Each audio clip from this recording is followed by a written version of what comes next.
Hey everybody, Newbornkilik here, and welcome to the first Trollpasta reading done on this channel. Now don't get too spooked out just yet, we'll get to the story in just a minute. But first, I'd like to give a shout out to the author, also one of my best friends. So, don't forget to check out DOOMVROOM, as he is actually a pretty good author. So, you do yourself a favor and check him out. Right, I started this video with a call out. That's how you know it's gonna be spooky! And now that that's out of the way, there's nothing standing between me, you, and this story. Jeff Tiller. You know, Te. You know Ceiling Cat? Maybe you do. 2 weeks ago, a man, James Franco, went outside to tend his garden. As James arrived at his garden, he found, to his amazement, that the garden had already been tilled and tended to. Ooh, spooky! This angered him and caused him great jealousy, as he was Amish and liked to work. Wait, what the fuck, dude? Really? This is like 4 sentences in, and you're already cut. You know what? On a side note, I guess it's not really like a negative stereotype, like, oh, you like to work. Oh, you'd be great for the managerial position. Have fun being at the top of the corporate ladder forever. Racist. Waggle my finger at you right now. But we're gonna get back to the story at hand. That's the point of this video. I'm sorry. Off script. Just so scared. But yes, he liked to work. These feelings soon became replaced with fear as he spotted a man on the other side of the garden.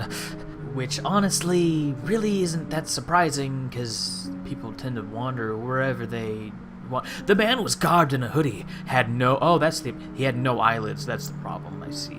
A bleached face, long flowing dark hair, and a wide, crooked smile. The individual was feared and infamous among the Amish community, for he liked to troll them by doing all their chores.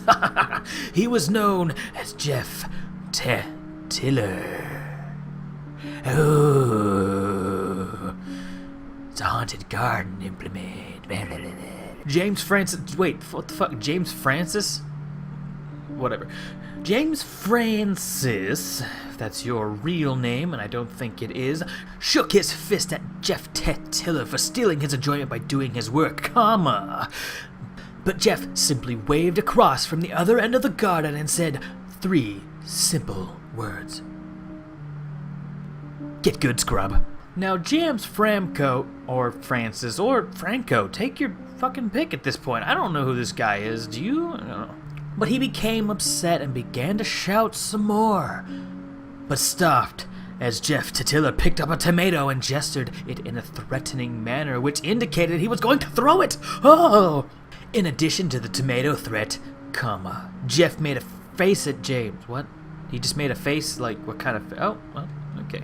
I guess he's going to describe it in the next sentence, so thank you. Now, we as readers must understand that this face is impossible to describe, it was funny, but not funny. More like, I'm going to fuck you up if you don't leave me alone, and GG, scrub. Funny. So, faced Jeff mad was horrifying, but only to James Franco. You know, any of these Jameses would find this face absolutely horrifying. Any 4 of them that we've met so far. Just as a clue. Things were getting ready to get really scary, but it didn't. Because James Franklin, another new character, amazing, I'm sure I'm glad he's here for the party, went inside his house and churned butter. Wow, that diffused the situation very quickly, congratulations.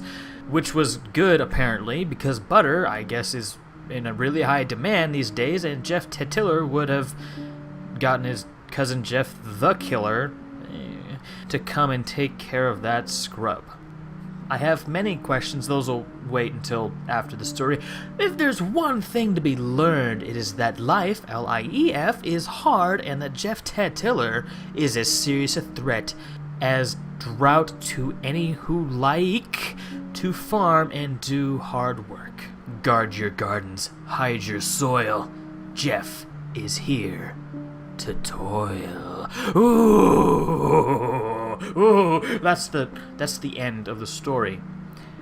Now, I'm not gonna bash this one too much because I knew what it was when I went into it. I knew it was going to be purposely bad, if that makes sense. Now, he's actually a really good writer, and his this is like way below him, but I can feel that it's intentionally bad. I can feel that this story is intentionally shitty, and that doesn't fly by me. Like, that's not what I want this little mini-series to be. I want legitimately crappy stories that I can just rip apart and be just not a genuinely good human being to. So if you yourself have a story that you would like me to read, go ahead and send me a link. I'd be happy to take a look at it. But bear in mind, I want legitimately crappy stories. And if you do write a story for this segment, don't tell me. Please don't tell me. You'll destroy time and space as it is arranged naturally. Please don't. Just don't tell me. Ignorance is bliss, okay? Also, I probably should say, they don't have to be Trollpastas. I'm not against reading them, but at the same time, it's much better to read stories that just take themselves so seriously that you can just feel the hyper-realistic blood dripping off of them. You know what I'm saying? Surely, anyone who's on the Creepypasta Wiki knows what I'm talking about. And as this is a gaming channel, gaming creepypastas are appreciated. Usually those are the worst ones anyway.